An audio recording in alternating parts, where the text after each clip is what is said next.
was busy in translating Dr. William Cullen's A Treatise of Materia Medica from English to German. In the book, Dr. Cullen allotted around 20 pages for the curative effects of the cinchona bark for the intermittent fever. He explained that the curative property of the cinchona bark is because of its bitterness. Hahnemann was dissatisfied with Cullen's explanation. Dr. Hahnemann proceeded to make cinchona bark experiment.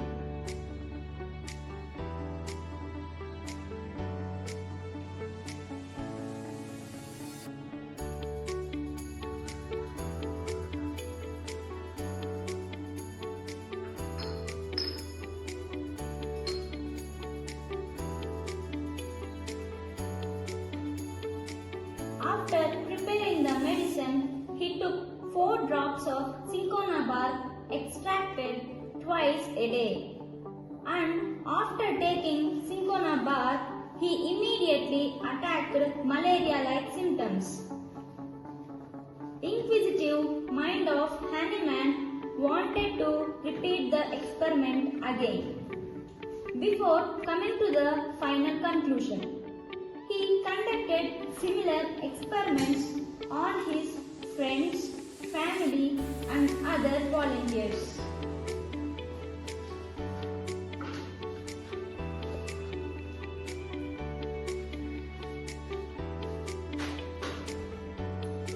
He expected all of them had the same malaria-like fever.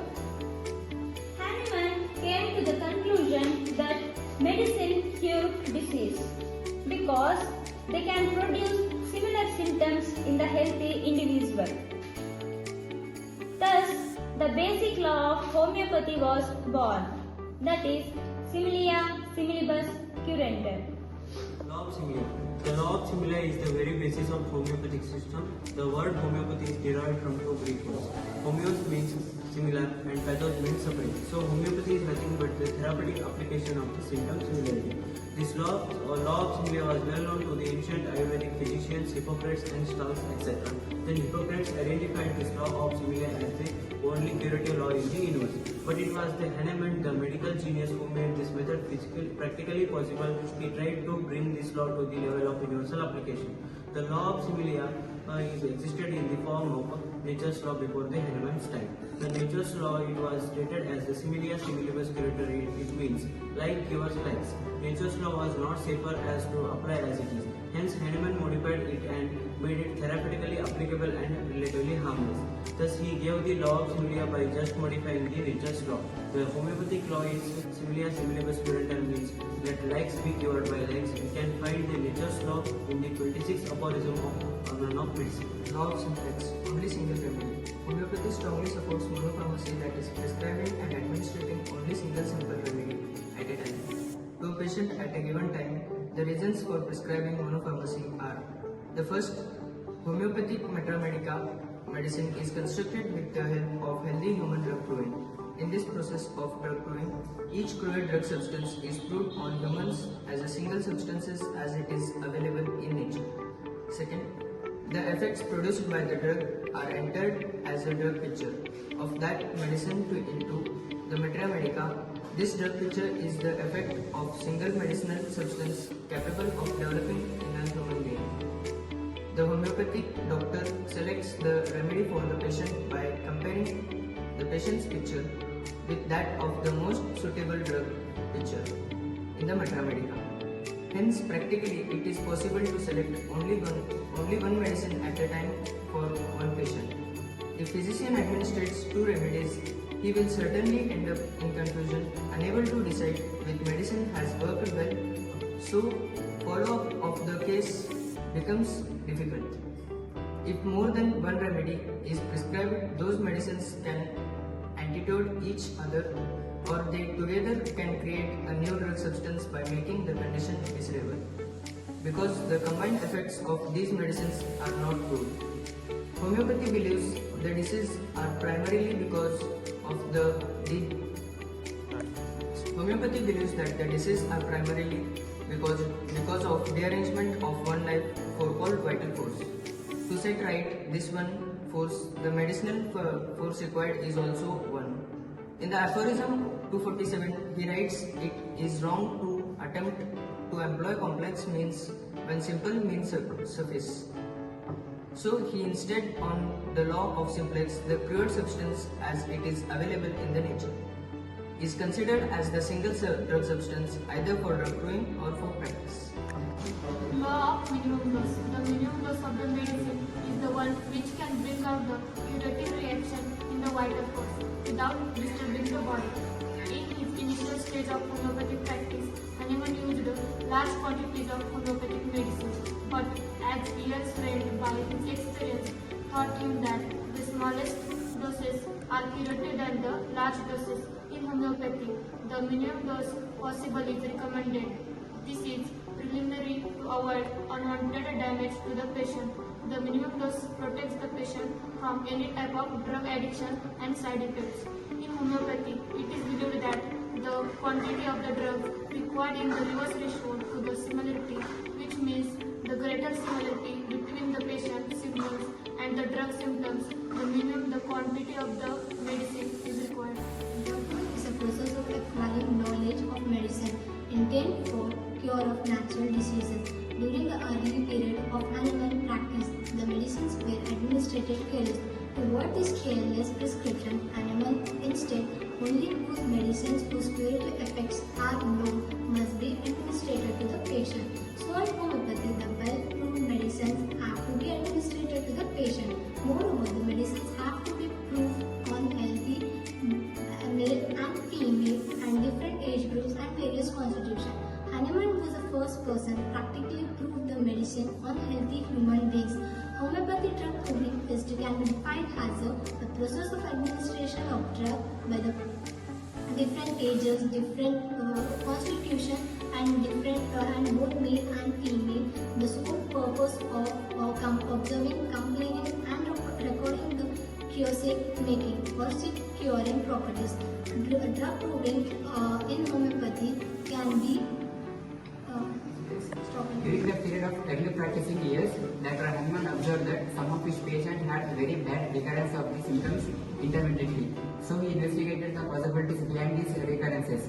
They are: first one, the law of similar might not be universally applicable. Second one, there might be some fault in application of law of similar. Third one, there may be inadequate number of medicine available to cure all the diseases. Fourth one, there might be some fault in ascertaining the probability of symptom. Fifth one, there might be presence of some unknown obstacles to cure. Hahnemann, with his logical reasoning, came to a conclusion that certain obstacles were the reason for the recurrence of the diseases, and after 12 years of study of chronic diseases, he discovered that they are caused by the chronic miasm. In 1829, the theory of chronic diseases was first time introduced in the book Argon of Medicine. We can find the explanation of on it in aphorism number 78 to 81 in Argon of Medicine and dedicated book Chronic Diseases, Their Peculiar Nature and Homeopathic Treatment.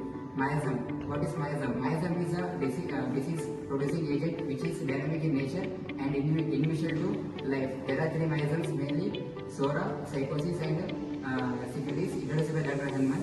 And among them, Sora is the most fundamental, destructive and oldest one. It is also known as the mother of the miasm. A patient cannot be cured without removal of the miasmatic drug, so cure is only possible with an anti-miasmatic treatment. Thank you. This doctrine was first introduced in the 5th edition of Organon in the year 1833. Homeopathy believed in the existence of an animating life force in the body which Hahnemann called the vital force. The doctrine of chronic disease and doctrine of vital force has given homeopathy a place in the holistic system of medicine. According to this theory, the disease it is because derangement of dynamic vital force by the dynamic disease producing power miasm. In the healthy condition of the man, this vital force maintains the normal function of the body. It maintains the harmonious functions of all the system in the organism. In diseases, this vital force is the first one deranged by the miasms. The symptoms which we notice in this disease are produced by the vital force. We with the assistance of dynamic homeopathic medicines, this derangement vital force can release itself from the morbid forces called miasms. Hahnemann explains about the vital force in 9th aphorism of the 6th edition. The term vital force has been replaced by the term vital principle in certain areas of the 6th edition.